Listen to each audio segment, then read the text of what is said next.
You know your campaign is going terribly wrong when people only want to talk about your shoes, okay? Yeah. We'll get to Israel and Palestine in a second. First, what the is up with those boots, bruh?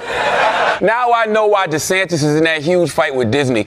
It's not because of wokeness. It's because you got to be this tall to... Coming up on Because Miami, we will talk about the ultimate Godzilla-esque showdown in Florida of Disney versus DeSantis.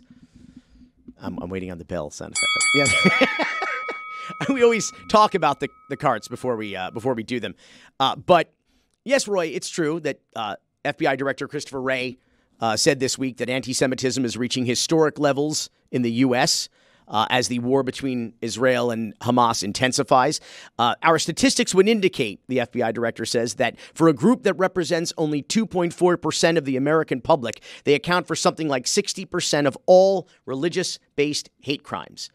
And so today we're talking about Ron DeSantis' boots on the program. Yeah, that's more important. It's my segue. That's my segue there into Ron DeSantis. But Bootgate has taken over the internet. So it's breaking TikTok as we speak. You have to look at this split screen, Roy. So this is just some of the there's like they're calling it cowboy boot truthers is what they're being called. Mm-hmm. There's all these seemingly conspiracy theories about Ron DeSantis's cowboy boots that appear to be lifts. They appear to actually have his foot crammed into them in such a way that he's basically standing on his tippy toes with his heels in the air to give him some extra airspace. Why? Why is he wearing cowboy? He's from Ohio. Why is he wearing cowboy boots?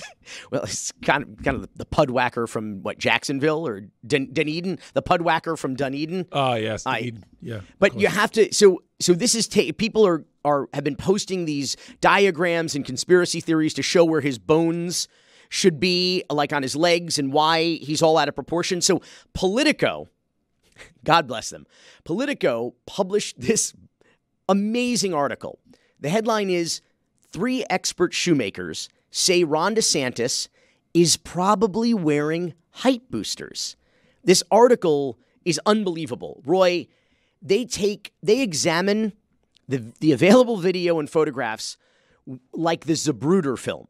They're going kind of frame by frame, and they actually had 3 world expert shoemakers and bootmakers who chime in and explain how basically what appears to be happening here is that they have done a series of things. First thing they've done is shave down the boot, the outside boot heel, because it would mess with his balance, because he's getting all of his lift from an interior heel that basically is almost tantamount to like a 4 or 5 inch stiletto. That's basically what he's wearing. And for those of you watching at home, you look at this diagram.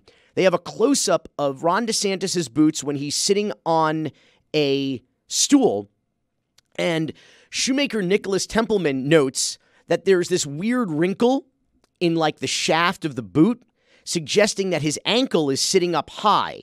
The second telltale clue, according to cowboy bootmaker Graham Ebner, is that the leather appears stretched, further suggesting a lifted heel, like on the ankle. Because his ankle's not where his ankles should be, low in the boot. It's much higher. And then you can see at the toes, they almost look like clown shoes, Roy, where you see how the toe curls up. And when he walks, you can see it in video, it curls up at an unnatural angle if his feet were there. But in fact, what's happening is his toes end about almost 2 inches back in the boot. And finally, Graham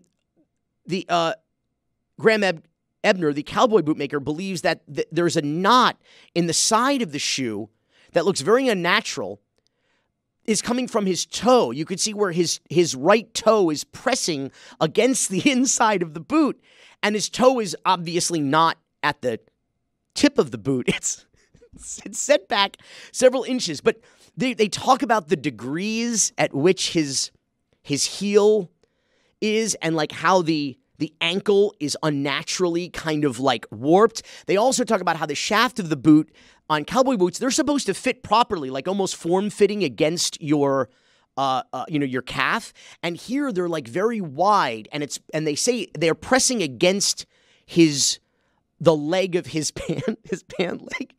Roy's. I hope everyone can see the look on Roy's face. We've talked far too much about a man's feet for my liking, but yes, not your fetish, Roy. Not your fetish. No. But Ron DeSantis's campaign is basically saying, "Oh, that's BS. No, totally BS." So, in an email to Politico magazine, DeSantis's press secretary Brian Griffin writes the following. Considering the fact that Politico magazine admittedly spent money to consult quote-unquote boot experts to run this hit piece on DeSantis tells you all you need to know about their, quote, journalism, end quote. The governor doesn't pad his boots, but if he ever needed anything to line a pet cage or fold up and wedge under a table leg, that would be the highest and best use for Politico magazine. It's followed immediately by an editor's note that says, to be clear, Politico magazine did not compensate any of the bootmakers quoted in this story. Also, Politico magazine does not appear in print. I mean, Politico is kind of a famously online periodical, and of course they're talking about lining a parrot cage with it. But listen, this is the campaign that can't shoot straight, okay? The Ron DeSantis campaign is just going down in flames. And he has short man syndrome, too, so that explains why he's so tyrannical. And, I mean, this guy said on a podcast that he's 5'11". Okay, for him to be 5'11", it would have to be like me on David Sampson's shoulders and Ron DeSantis on my shoulders in a trench coat, and we would be 5'11". As promised, the main event, Disney versus DeSantis in this corner, weighing 27,000 acres, generating about $9 billion of revenue every year, is Disney World, one of the top employers and taxpayers in the great free state of Florida. And in this corner, weighing alternately somewhere between like 180 and 300 pounds, depending on the Ozempic intake, and definitely not 5'11". I mean, definitely not 5'11", is Florida Governor Ron DeSantis. And joining us now is friend of the show, Jason Garcia, investigative reporter covering corporate influence in Florida, which is basically just covering Florida, right, Jason? He is the publisher of Seeking Rents. You can find him at seekingrentsfl, is that right? .com. That's right. And what do you got, Roy? Roy just... Oh, there we go. We got it. We found one. This is a multi-million-dollar media company, Jason. We have access to extraordinary technology. Jason, big headline this week at Seeking Rents. Ron DeSantis seized control of Disney's district. Employees are now quitting en masse. So I guess not a shocker, right? But I guess what's most disappointing about this is apparently this was a great place to work that is now turned toxic. Is that right? Yeah, that's right. So just to give you a little background about me, is I actually covered the Walt Disney Company for the Orlando Sentinel for nearly 10 years. And so I used to actually go to monthly Reedy Creek board meetings. You can find my name in old meeting minutes there, right? And there is plenty that is problematic about, giving a company its own city government to do with as it pleases. But the one thing about Reedy Creek is it was the best run government in Florida. It was really well done. And now it has just become a gong show. What's funny about it, too, is that you hear a lot about, from Republicans in particular, that the public sector sucks. You can't trust government. It's a bunch of bumbling idiots that waste our money. We have to rely on the private sector, right? Worst case scenario, public-private partnerships, but best case scenario, privatize. Here's a government that actually does exist in the sunshine, operates like a legit government, but because there is a multi-billion-dollar, multinational, publicly traded company responsible for it, it was actually a better government, right? And what's happened to it now since Ron DeSantis has hijacked it? Yeah, that's right. So since Ron DeSantis basically announced he was going to take over this place, because it used to be Disney controlled the election. So essentially Disney appointed the board, and then Ron DeSantis is part of his punishment for Disney for both criticizing the Don't Say Gay law and also cutting off campaign contributions to Ron DeSantis. To punish them, he took control of the board. So now he appointed his own people. He put in there a Moms for Liberty co-founder, a guy who once called homosexuality evil. Those are the kind of folks running this district now. And I believe he also said that tap water causes homosexuality or something to that effect. He shared a conspiracy theory about it. And then he, just to show you how far this government has fallen, one of their earliest meetings was this guy trying to explain what he meant by, tap water turns you gay, basically. That's the level of discourse happening at this district right now. If you're explaining, you're losing. Isn't that what they say in politics? I mean, exactly. And what you've just seen is a mass exodus. So more than 36 folks have left since then, including basically half of the entire senior leadership team. You've lost the district administrator, the fire chief, the building official, the district clerk, the head of the building division, the head of the facilities division. It's just the list goes on and on. And in addition to losing all these people, we actually requested the exit surveys that they're doing. And these people are just utterly teeing off on the management there, both the governor's appointed board members and kind of the handpicked crony district administrator they brought in, who's another DeSantis loyalist. You had one former high-ranking department official call the new leadership incompetent. You've had other people saying they claim they're building bridges, they're actually burning them down. Another person said the district is basically dysfunctional now. There are so many job openings. And to be clear, the reason why this matters is that there is institutional memory here, right? Each one of these people represents, each probably decades of experience running a government, which is a legitimate responsibility. And now they no longer have that experience. Yeah, that's exactly right. I actually went up and totaled the experience. They've lost more than 350 years worth of combined experience. Wow. And again, remember, this is the city government for what is the most important economic engine in Florida, Walt Disney World, right? It's the biggest tourism driver. It's the biggest driver of sales tax, hotel and lodge or hotel taxes, right? This is a place you want functioning normally, right? And you have just driven off all the people that, help get the trash collected there, that make sure the electricity is working, that make sure the elevators are working.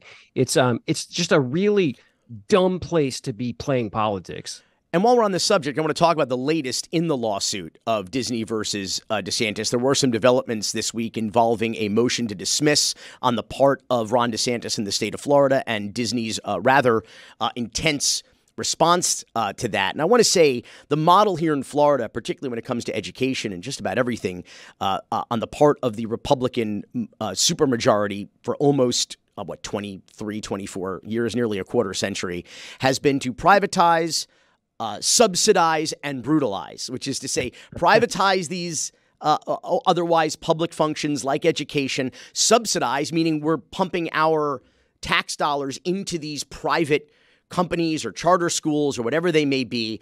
And then when I say brutalize, I mean there's no accountability or transparencies because you now have these private agencies who are not subject to public records laws, sunshine laws as we call them here, and they can do whatever the hell they want with our money, with our kids, with our schools, et cetera. But here, Disney basically volunteered to pay their own tax. I'm not no Disney apologist, but as you said, there was problems with this self-governing Reedy Creek Improvement District that probably could have been reformed in a meaningful way, but that's not what happened here. They went after a pretty responsible local government, as you said, one of the best-run local governments in the state of Florida, and they destroyed it for political revenge. That, at least, is the argument of Disney. And what is the latest on the litigation? Yeah, so Disney has just pushed back. They're in pretty getting deeper into litigation right now. And right now what's happening is Ron DeSantis and the essentially the new district board he's appointed, they're trying to get this lawsuit tossed before they get to discovery, which is what they're really terrified here, is that Disney's lawyers are going to get to start pulling all sorts of records that Ron DeSantis would normally sit on and refuse to provide in response to public records requests, that they're going to get access to these things. So they're trying to stop that from happening right now.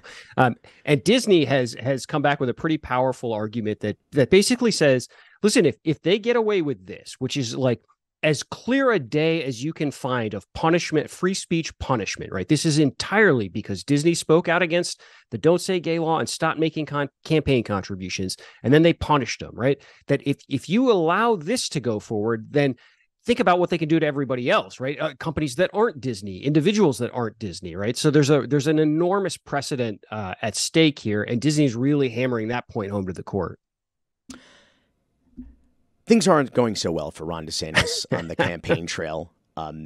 We've been talking about like his terrible, horrible, no good, very bad week week after week after week on this show, and it seems like he's tapped out, right? He's running out of campaign cash. And so you reported this past week that now, I mean, this is not how you say it, but I'm going to characterize it as a shakedown. Basically, he's going to the people that he has leverage over and that he can incentivize, let's say, to donate money to him. He's obviously not getting any money from Disney, as we've established. And of course, he's sending a message, though, to the rest of these companies in Florida that if you do me like Disney, I'm going to do you like Disney, which means I'm going to try to, destroy your company. So what is he doing here? He's basically keeps tapping the same resources in the state of Florida, companies that do business here in the state. What is he doing to try to generate more campaign cash for his floundering presidential hopes? Yeah, that's exactly what he's doing. He's going to businesses that need favors from his administration, and he is just squeezing money out of them. So to give you just a couple of quick examples, the company that owns Florida Power and Light, NextEra Energy, nearly 60 executives at this company all gave to him in the last quarter. It was more than $100,000 just from executives at this one company, right? We've also seen something similar. Mosaic, the big phosphate miner that is right now trying to work with the DeSantis administration on a plan to build, and this is true, a road made with radioactive waste. He got more than $30,000 from more than a dozen executives at Mosaic, including the CEO, its top lobbyist, its general counsel, all these, like, basically the entire C-suite. He's done the same thing with Geo Group, the private prison company that just got a new contract renewed with the state of Florida. He's done the same thing with Ashbrit, the big debris removal contractor that gets all sorts of business out of after hurricanes. And he's done the same thing with the companies that run all the Seminole Tribe casinos and Hard Rock. Jason, I can't let you just gloss over the toxic highways. Right. All right. You said this is real, which I appreciate you confirming that. But can you, Joe, I don't want to go too deep because then you're going to hit the toxic phosphate mines. But like, what is, to remind us, please, because I think we've talked about it on the show before. What is going on with the Mosaic company and Ron DeSantis' plan to build highways and roadways in Florida out of toxic waste? Right. Yeah. I mean, that's basically it, right?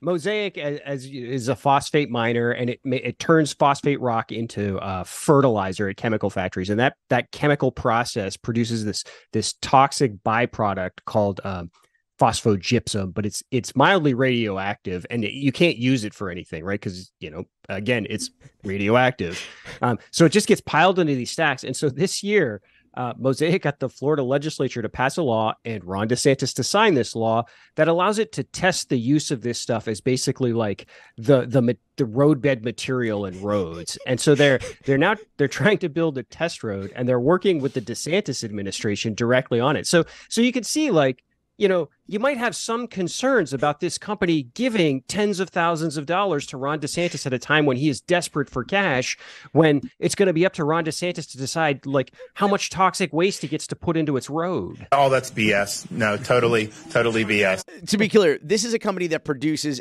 not only a useless byproduct, but a toxic byproduct. And they're looking to just find more places to put it, because otherwise they're like, well, wait, it's too expensive for us to dispose of it or to store it safely. So what if we can turn it into, I don't know, dog food or baby toys, or like, what can we or yoga mats or Subway candy, Subway sandwiches? Yeah, some would argue Peeps and candy corn already are made from toxic substances. I happen to love them, but I saw Roy shaking his head. Because it's just stupid. It's dumb. Because you know Broward is going to be where they're going to put a test highway for this shit. Your county. That's right. I-75. Right. It's going to be some roadway where there's like 6 Waffle Houses off of every exit in east and west. I mean, you just know every Democratic city in Florida, like Key West and Gainesville, they're all about to get a brand new highway. Yeah, it's like you want to be blue. Your roadways are going to be glowing blue by the time I'm done with you. I have to do this one more story now. You did not specifically cover it, but I've seen it on your Twitter feed, all over everybody's Twitter feed. We're going to put a headline up from the Herald Tribune out of Sarasota, but this has been all over the place. over the past week. The headline here is Florida senator trying to start insurance company after making it harder to sue insurance companies.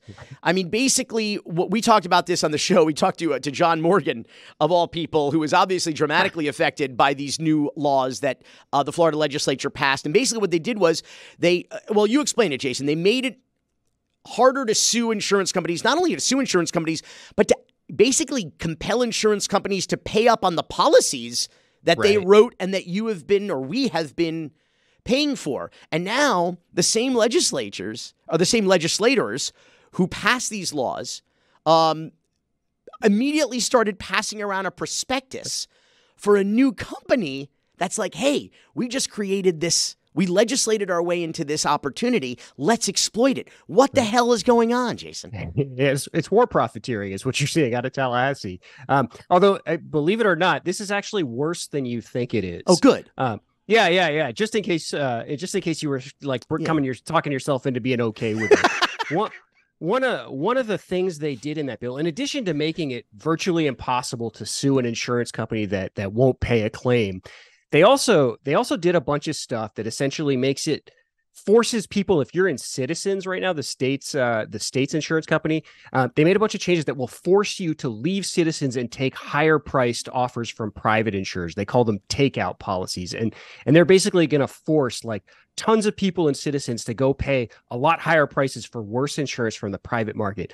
And this company, Joe Gruters, is shilling for, a big part of their business model is going to be taking out those policies out of Citizens, right? So they just passed a law that's like forcing people to pay higher rates to their own insurance company, the current insurance company that Joe Gruters is going to start.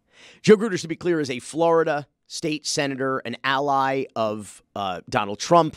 I guess a former ally of DeSantis. I'm not exactly sure where anybody stands now with the whole presidential. That one was always an uneasy alliance. He's pretty well been with a Trump guy, and obviously he's learned pretty well from Trump about sort of how you profit off public service. And now, though, DeSantis was certainly a party to this. He signed this into law after the legislature passed it, but they invented a business model. They carved a profit center for themselves, basically. And there is a prospectus. It says top secret, do not share with anybody. And now it's gone public. And it's basically Florida State Senator Joe Gruters, who is shopping it around to other lawmakers in the Florida legislature to say, hey, let's take advantage of this opportunity. Yeah, and let me throw even one other part of this that makes this even grosser somehow. So one of the ways these insurance companies become profitable when you start up one of these like piddly dink like Gruters Insurance that's just going to come in like vulture a bunch of people out of Citizens, right? What they do is normally in insurance, there's like the rates are pretty regulated, right? But they find ways to sidestep that stuff by setting up separate companies and paying themselves. They call it like management fees. So like Gruters Insurance Agency will pay a bunch of money to like Gruters Management Co., right? And that's how you like essentially strip money out of the main company and give it all to yourself, right? There was legislation this past session to sort of crack down on that behavior, and they killed it. They refused to pass it, right before they start this up. So, I mean, everything about this is disgusting. This segment of Because Miami is brought to you by the Gruters Insurance Company. I am Gruters. Jason Garcia, investigative reporter covering corporate influence in Florida. Find him at seekingrentsfl.com. Thanks, Jason. Yeah, thanks for having me. And speaking of bad news for DeSantis, we're back to fear and Florida men on the campaign trail. I was right in the middle of a reptile zoo. And somebody was giving booze to these goddamn things. He just can't get out of his own way. The latest is a poll that says Ron DeSantis is among the least popular governors in the United States of America. According to the latest Morning Consult survey, Ron DeSantis, when you factor in his unfavorables, he has the 10th lowest approval rating of any state leader surveyed, tied with the New York Democratic governor, Kathy Hochul.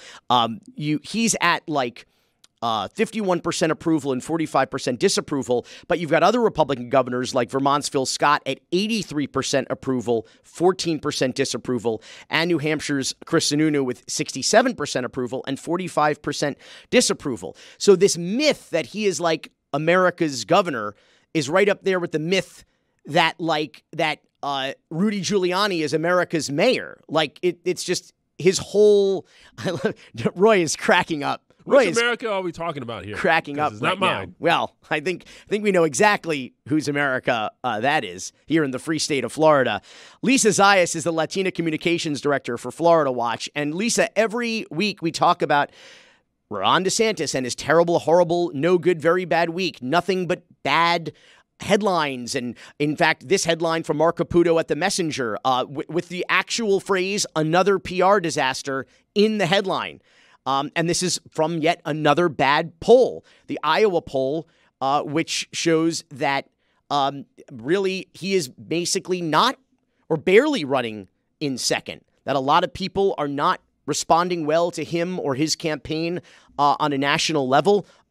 Republicans, that means. What is going on? Is this implosion that we've been watching in slow motion seems to be continuing here? So Billy, this is another reflection of the fact that the more people get to know him, they dislike him more. He's very unlikable. He's not charismatic. He's not genuine. And that comes out, that shows. And regardless of the corporate and billionaire money that his campaign is pouring into, their efforts, and actually in Iowa, he has visited almost 90 counties in the state, and these strategies are not working because he doesn't have the personality, or his weaknesses are so evident to everyone. So it's not surprising.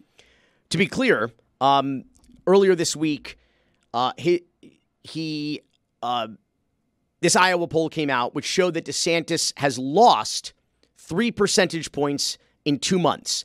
That puts him at 16%, tied with Nikki Haley, who has jumped 10 points in that same time period. Trump, meanwhile, has gained a marginal 1 point and has a 43% support overall, which is preposterous to me, but he is clearly not being threatened by either Nikki Haley or DeSantis. But DeSantis seems to be legitimately threatened by Nikki Haley. So I think it's that classic situation. The more people get to know Nikki Haley, the more they like her. And the more they get to know Ron DeSantis, the less they like him. How is that going to bode when he listen, it's inevitable that he will drop out.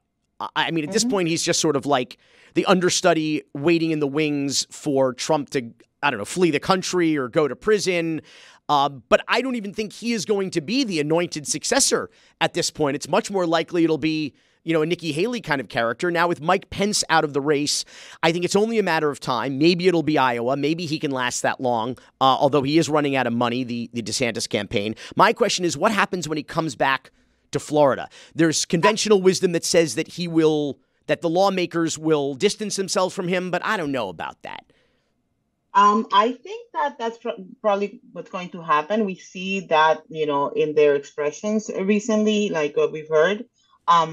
But also, we're concerned about, him coming back with a vengeance, as we say. He is dangerous always, everywhere. And we have to contain him in Florida. So, yes, we are very concerned about him coming back mad because he didn't get any support. Not even in Florida, he has the support of the people. So. Yeah, I don't know. I think the legislators are going to line up in lockstep with him again. The assumption that he is still somehow the future of the Republican Party and it just wasn't his time or his turn yet. And I think he's going to come back and wield a lot of that same power and control, that iron fist, really, that dictatorial iron fist, and basically get past whatever the hell he wants. That's certainly my concern. Unless they understand that if they keep on doing that, they're going to suffer in the next election. Because, the decisions that he's making and they are making just to please him are not right for the people of Florida, and Floridians are mad about them. I mean, there's an affordability crisis they haven't been able to tackle because he's traveling all over the nation. And they are not making right decisions. They keep on, arranging for these special sessions. We have one upcoming now, and they're not going to solve anything. So at the point when they see that his decisions are affecting them politically, I'm sure that they're going to cut ties with him. Yeah, I mean, Florida, we are the inflation capital. We are the of the country. We pay more for insurance than any other state in the union. While inflation's coming down, I should say, everywhere, ours continues to go up. The cost of living is unsustainable. You're right. We have real problems that this governor and these lawmakers in Florida are not tackling. And this Florida fuckery is going national. CNN has finally picked up on something we've been talking about for some time. And I've been saying the sad, sick reality of the MAGA movement and Trumpism, of which, DeSantis is definitely an acolyte of, is that despite the demagoguery and the racism and misogyny and Islamophobia and anti-Semitism and the death and destruction, it's really just a heist movie, right? That's really the story. It's just about stealing money from the taxpayers. In this headline at CNN, DeSantis allies earn big paychecks on the front lines of his culture fights. Is that what's going on down here, Lisa? They're exploiting these culture wars to line their own pockets and to profit from the public sector. That's 100% right. That's what we're seeing every single day. You keep on paying the bills. I just got my insurance renewal, almost $500 for monthly for a car. So we're living it. Every one of us, working Floridians, and he's not paying attention to us because he wants to pander to his corporate donors. So that's how he's achieving it. So it's interesting. You could look at it that way. We're almost paying a corruption tax through all of these outrageous inflated expenses that we pay for the honor of being in Florida. What are we paying? We're paying a quack like doctor. I'm using air quotes there. Joe Ladapo, the state surgeon general, who collects like $500,000 through an arrangement at the University of Florida College of Medicine, which is nearly twice as much as his predecessor was making. You've got a Secretary of State overseeing DeSantis' new failed election police, who makes almost $200,000 a year, a pay jump of about 32% compared with office holders in the previous administration. You've got Manny Diaz, the Florida's education commissioner, who's a total fraud, who has a salary of $314,000, $38,000 a year above the previous two people to hold the job, which includes Richard Corcoran, who's now running New College with 700 students, and he's making, over $1 million? He's like one of the highest paid college presidents in the country, certainly in the state. And it's the smallest also the smallest public college in Florida. It's absolutely wild. I mean, this is just like a heist. And you wonder, their competency to do the job. Not only is they paying that much money, but that they're getting paid that much money, but that, I wonder what's the background. Just because you're being an ally to DeSantis, you're getting paid so much money? Sure. These guys who graduated, summa yell loudly from Trump University, and DeSantis hires the same way Trump hires, based on loyalty, not based on the quality of the person, their education, their background, their experience. It's just, if you're a friend and an ally with blind loyalty, you get an overpriced public position, which is wild. I thought the Republicans were fiscally conservative, right? They want to shrink the size of government and lower our taxes, Lisa. Isn't that right? They're lying to us. Unfortunately, not always. Do you honestly believe that's credible? Lisa Zayas, Latina Communications Director for Florida Watch. Thanks so much for being here. Thank you for inviting me. Take care. That was a whole lot of DeSantis, huh? Too much. You're goddamn right, meatball. And now it's time for... Too much DeSantis feet. I'm sorry. Can't It is time for Roy's favorite segment, the Wheel of Despair. Meh.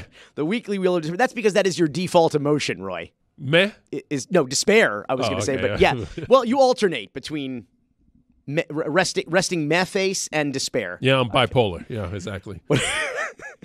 We have Bad Boys and Girls. Yes, the topics for yeah, that's us, Bad Boys and Girls here in this studio for this show. Bad Boys and Girls. Miami-Dade can't spell. Miami-Dade mayor doesn't know what the hell is going on. That is an evergreen. Yeah, that's evergreen. And Miami abandoned ship. Another evergreen. Another evergreen. Here Let's we go. Let's spin the wheel.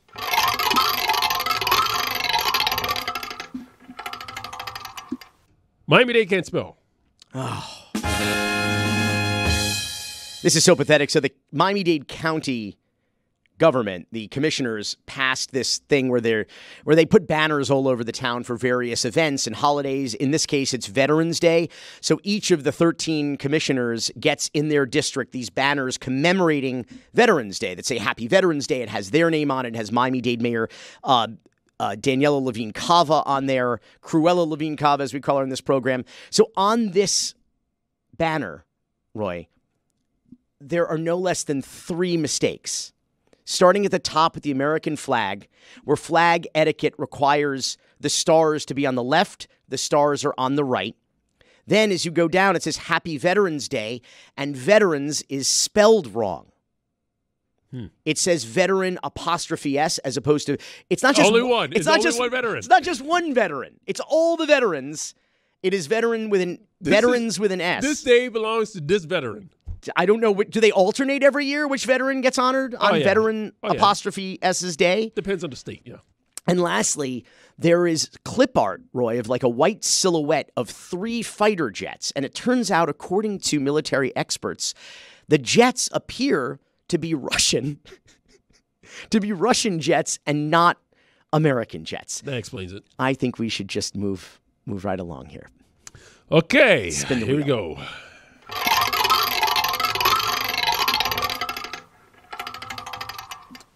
Miami abandoned ship. Our friend, senior NBC meteorologist John Morales, who has appeared on this show, spreading his well-educated brand of doom, posted this week an article from the Miami Herald talking about the impact of king tides. So king tides are when we have what's called sunny day flooding, where you don't need rain, you don't need any kind of weather. You just need a moon. You just need the sun to rise, the moon to fall, and we've had this week, Roy, almost 3 feet above sea level flooding in some areas of Miami. And so last year we only got that level of flooding maybe like a handful of times. They're estimating that by 2050, that'll happen 50 days out of the year. And by 2060, that will be sea level. Meaning the 3 feet over, that will be where sea level begins. And what they are saying, Roy, is that it doesn't matter how much money we throw at this problem. There are certain areas of Miami, like the Shorecrest neighborhood, for example, we could spend billions, but we will simply have to abandon. That is the word that the chief resiliency officer uses. We'll have to abandon those neighborhoods in the decades to come. This article in the Miami Herald, by the way, is absolutely sensational. It starts, the lead is like an image out of like a Far Side like comic. It's at the Little River Pocket Park in Miami. And there are pumps that we've spent hundreds of millions of dollars on. These pumps, Roy, are sucking the water out of the streets. And there is a hose behind the pump that is dumping that water into the Little River. And then if you look 10 feet away from the hose, the Little River is overflowing back out onto the street again. Wow. I'm laughing at this existential threat, and people are going to call me out for it and hate me for it, but what am I supposed to do? Well, they want you to stay silent, Billy. If I cry, my tears will only flood the city further, Roy. Shall we spin the wheel of despair again? I don't know if I want to. I know. Roy, your meth face is definitely shifting to deep, profound despair. Bad boys and girls. Oh, man. I don't even know where to start with this. This week has been a banner week for law enforcement here in South Florida. We have a former retired Miami-Dade police detective. She shot at her ex-boyfriend, who is also himself a retired Miami police officer.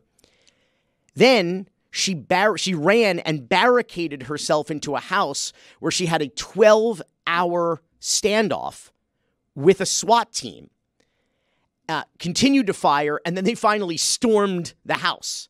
They busted in and took her out while she was resisting arrest. Evelyn Fernandez is actually the Also the ex-girlfriend of former Miami-Dade Mayor Carlos Hernandez, who you may remember he got removed from office, recalled, after he supported the Marlins Park boondoggle.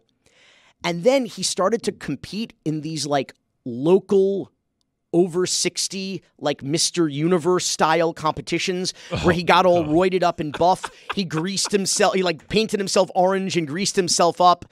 Those of you watching on YouTube, it's going to be worth it because you're going to be seeing images of this.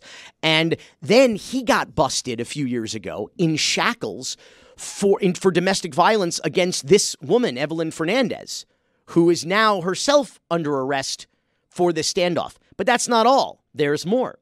We have a Miami police officer who just this week was found drunk and passed out, reeking of alcohol outside Miami-Edison High School by Miami-Dade County Police, Miami-Dade Schools police officers with a gun on his lap. So this City of Miami police officer was unconscious. This was like at 6:30 a.m. in the morning, just as school was about to start. High school is about to start. And he's asleep, drunk, coming in and out of consciousness with a gun on his lap outside a nearby high school. And it gets worse. A Miami-Dade veteran, Miami-Dade police officer, was arrested on multiple felony counts for molesting 3 young girls, one under the age of 16, 2 under the age of 12, including a 6-year-old girl, and 2 of whom were close family members. You don't hear me laughing about that, but he is now the second Miami-Dade police officer in as many years to be either arrested, in this case, or last year convicted for sexually assaulting an underage family member, because Miami. I know you don't want to spin the wheel, Roy, again. Should we quit while we're behind, yes, Roy? What should we do? I think we'll just woefully behind. I think we'll. I'm so sorry. That was it. It got real dark, and I don't think we can rebound from that. I think we should probably just rebound. You see, that was a metaphor. Yeah, Sports. So I think we just go right from one disaster to the next. This week's Miami moment, Roy, is from Governor Ron DeSantis' disastrous Meet the Press interview. It's not about his feet, so you don't have to worry about that. Your fetish is off the hook here. No. This Meet the Press interview was a disaster filled with lies, hypocrisy, and apparently misunderstandings, because he can't seem to hear host Kristen Welker, who was trying to ask him about the gun violence in Florida since he has taken over as governor, particularly since the passage of the permitless carry bill that he happily signed and has said he would happily sign open carry as well in the state of Florida if he thought it would pass the legislature. But he blames the increased gun violence in Florida on COVID? I don't know. Cocaine's. Can look, in Florida, our crime rate's at a 50-year low, and our violent crime rate's down 30% since I've been governor. So we're handling it strong. Governor, actually, statistically speaking, the CDC says that the firearm mortality rate is actually higher under your administration than it was under your predecessor's administration. But I do want to move on to the campaign and just the what mortality rate? No. The firearm mortality rate. Well, I don't. But. Was actually higher under your administration than your predecessors. That's according to the CDC. Let me move on to the campaign, Governor. Well, right, because you had COVID and all that stuff. Excess mortality, is that what you're saying? That went up everywhere in the country from 2020 on. Our excess mortality went up less Governor, the firearm than anybody. The firearm mortality rate. Let me move on, though, to the campaign, because I want to let you respond.